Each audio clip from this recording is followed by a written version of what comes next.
I think things are getting a little testy with the FedEx guy. He just threw these at the front door, so they're back to throwing things.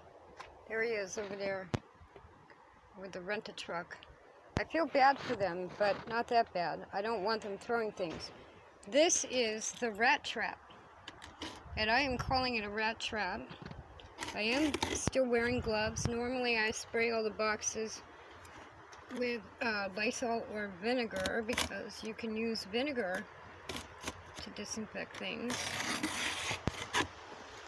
But I want to open this because even though I lost Schaefer, which can happen, I set up the chipmunk trap again, and this one big huge half mouse half rat thing walked into the chipmunk trap, took the mouse food, and walked out again.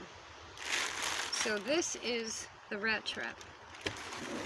And now we're going to get this guy. Now, I thought this was going to be flimsy. It is not. These are metal. These are metal. So once it goes in there, it's not going to be able to get out again. It's supposedly adjustable.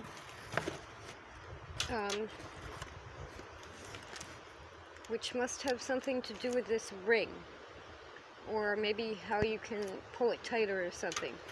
So this I'm thrilled to get, because I want those guys out of my house.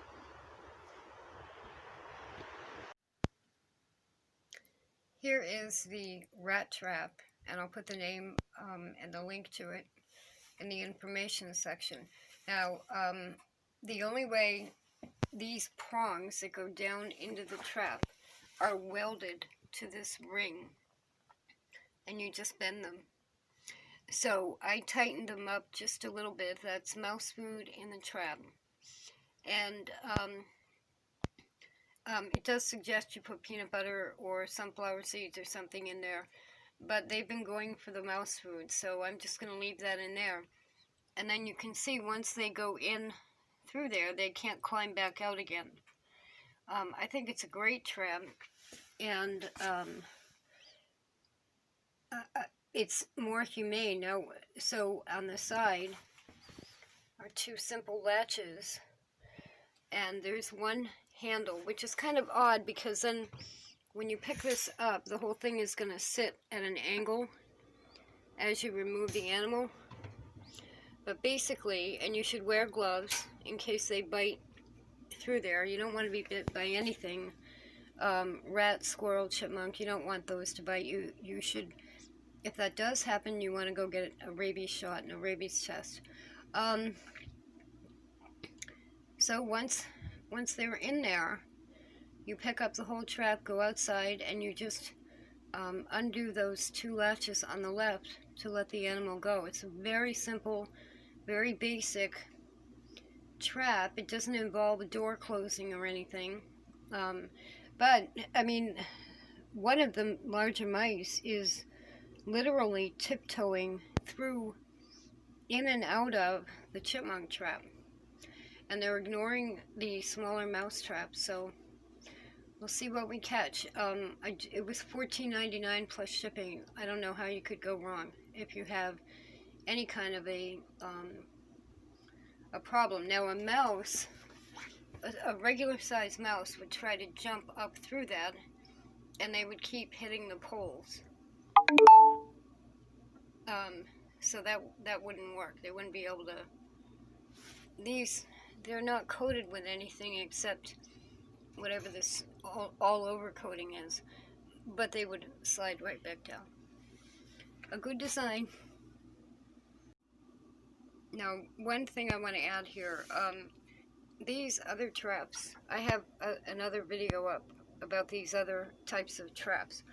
Those are better to start with for your average mouse problem. And I got this. It is technically called a rat trap, rat, chipmunk, squirrel. And I did tighten this a little bit, but a rat, I happen to think, the other day when I was taking a video and the gray mouse came out next to the cage, I think that thing is more rat than mouse. which I've been very upset about, actually. And I think this hole is about how bad it is. So I don't think that will get back out. But you all saw, if you watch the videos, a baby mouse is only an inch long. So a baby jumper, because they jump when they're ready to leave the nest, a jumper could jump on the side, get here, and then come through here. So even though the package says for mice, rats, I think mice are mentioned on there, this is more for a rat, a squirrel, a chipmunk, because a baby mouse or a very young mouse could jump from the bottom up to this, and then probably just with gymnastics come right over here and get out again.